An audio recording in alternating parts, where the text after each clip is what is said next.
What is up, everybody? Every week, I'm going to be answering some Dynasty questions that come in, whether it's Instagram, YouTube, Facebook. So every week, I'm going to take a few questions and I'm going to be answering them on a live video like I'm going to do here today.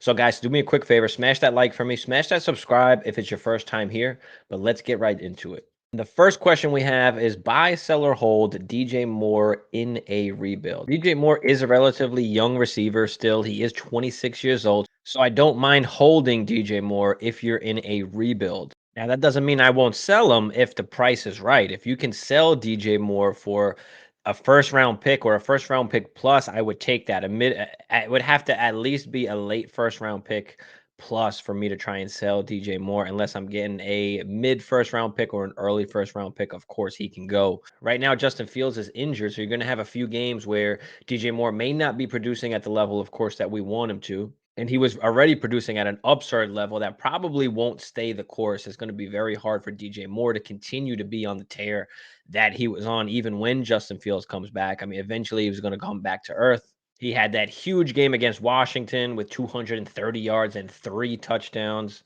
Another big game against Denver. These defenses are not good. So I'm definitely okay with coming off of DJ Moore if somebody is willing to pay up, especially if you're rebuilding. It's fine if you want to take picks or a player and a pick. And I'm okay with doing that because what you're going to be able to do with that pick is you're going to have a ton of flexibility once that draft comes. Because once we get into the offseason, nobody really wants any kind of older players. Everybody wants the rookie picks.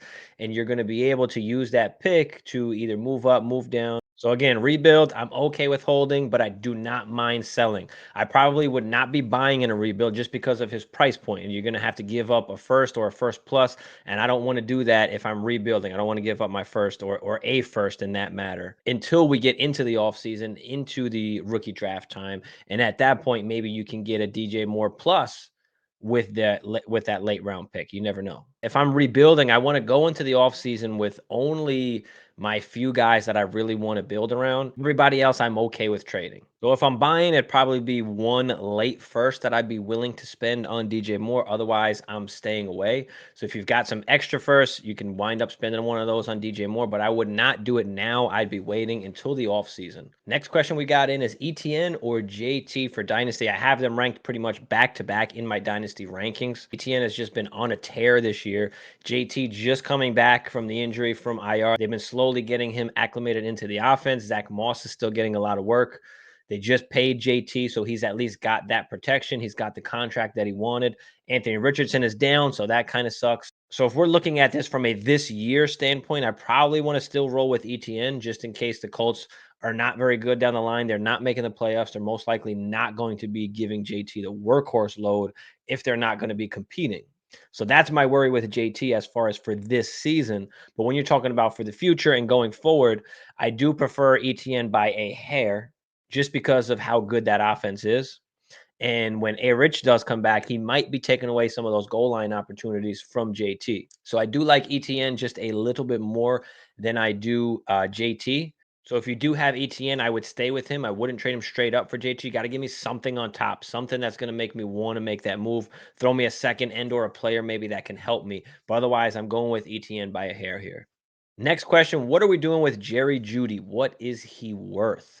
So Jerry Jeudy, I guess, is worth around a second round pick right now. A lot of people had high hopes for him going into the season, including myself. That just hasn't came to fruition. That hasn't worked. There are talks now he could be on the move. So where is he going to go? There were some talks that maybe Indianapolis was looking at him, but apparently they're not. They came out and said they were not interested in Jerry Jeudy.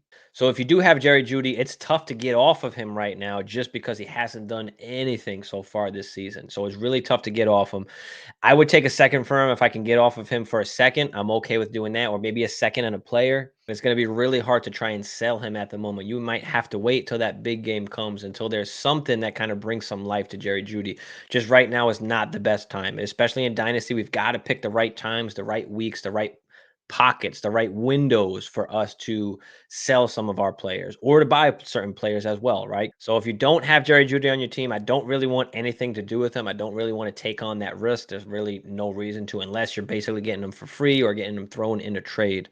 But otherwise, I'd say he's worth probably a mid-ish second round pick. What happens after this season? So Justin Fields is in a tough situation because that team, that Bears team, is not winning. They apparently have the number 1 and the number 2 pick in the draft as of right now. And most likely they would go QB and wide receiver possibly. So Justin Fields will wind up getting traded during the offseason or during the draft, maybe, who knows? And he'll get a chance to go somewhere else. So with Justin Fields, he is definitely a risk. And I would be trying to move off of him if you can. But he will get a shot somewhere else next year. Where that's going to be, I'm not sure. I know that the Falcons have said that they'd be in on the Justin Fields sweepstakes if he does become available. So that would be very interesting. The only thing with Justin Fields is he was a first round pick. So he's got the 4-year contract with a 5th-year option. So he's got 1 season to prove that he can play at the NFL level as a quarterback because he hasn't been very good so far. He's been great for fantasy, but for actual football, he has not been. Way too many turnovers. His team is not winning games. And you can blame that on the Bears organization just in general. You can make that excuse, but at the same time, he's made a lot of bonehead plays. He's had a lot of turnovers. But all in all, I do think he gets a chance somewhere else. Where that's going to be, again, we do not know, but we'll find out, I guess, in the offseason because it's most likely going to happen. He's going to wind up going somewhere else. So he'll have this 1 year to kind of prove what he can do. And then whether that team gives him that 5th-year option or not, we'll see. So I would be trying to move off of Justin Fields if you can. Can you move off of Justin Fields for a Deshaun Watson? He hasn't been great this season. That's my opinion on Justin Fields in dynasty formats for the future, what we think is going to happen after this season. Let's get into our next question here, which would be, what would you give up for Purdy in Superflex? So I do think he's worth at least a first-ish plus. He's pretty much a top 15 QB now in Dynasty. And we know in Superflex leagues, quarterback is king. So Purdy is going to cost you a little bit. Now, what would I give up for Purdy? I'd probably give up a first plus, depending on what that team needs. Do they need wide receiver? Do they need running back? Do they need tight end? That's how I would approach it if I need to. A first and a second. Purdy is going to be a solid starter. He doesn't have a ton of upside, but he's going to be very consistent for you in that 49er offense. So check on the team that has Purdy and attack their weaknesses, because in order for them to give up Purdy, you're going to have to give them something that they need. You have to make it worth it for them. If he's going to cost you more than a first and a second, then I probably want to look elsewhere. I think that might be a little bit too much. Next question we have is, what's the lowest you would sell Puka for, and what's the most you would buy him for? So if I had Puka on my team, I'm not going to sell him for less than late first plus, basically.